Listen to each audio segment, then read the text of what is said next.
We've formulated an amazing team. They're putting their best efforts in to help us recreate something truly amazing and go out and race at Bonneville with Indian and do Burt Munro proud. We've got Wayne Colden leading the effort for us.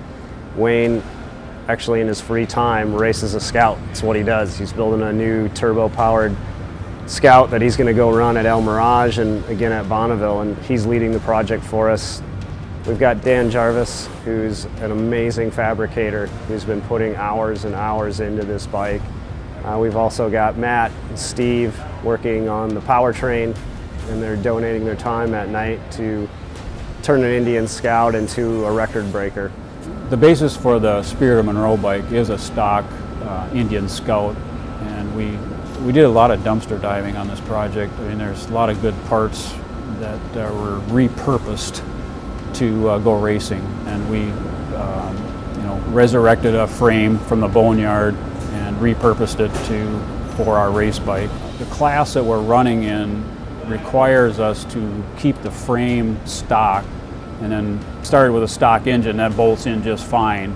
The only thing that gets tight is when we start looking at the intake and our special cylinder heads, and fitting that within the backbone was probably the tightest constraint that we had. Since we need airflow to make power, one of the big modifications we made was we modified the whole gas tank as really a huge air box.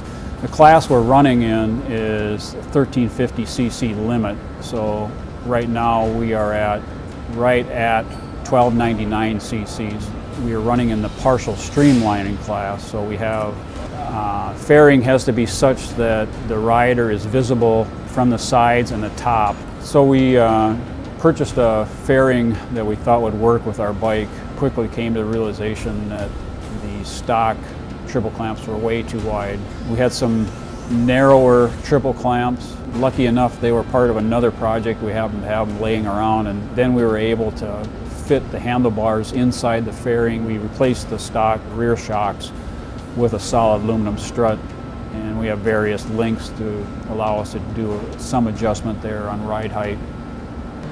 So the exhaust, we worked with a couple of our engineers and modeled a few different scenarios, and what we found in the model, it made the most power with a 15-inch length, and the only way we could get it to work on the bike is to go directly out the side. So I come up with a solution to pass it through the bodywork. It seemed to make the power that we were expecting on the dyno, and it's pretty clean and simple. A big day will be when we get to El Mirage. If we can get through vehicle inspection without a whole bunch of headaches, that'll be a huge day for us. So the first ride at El Mirage will be interesting. Hopefully we don't struggle too much. If we get Lee through his licensing and get him used to the bike, and the bike runs well, we hope to get through some reasonable speeds, maybe in the 180 range. We would be very satisfied, very happy. We'll collect a lot of data. We'll be studying data after the runs. It's going to be a huge learning experience, and most of all, it should be a lot of fun.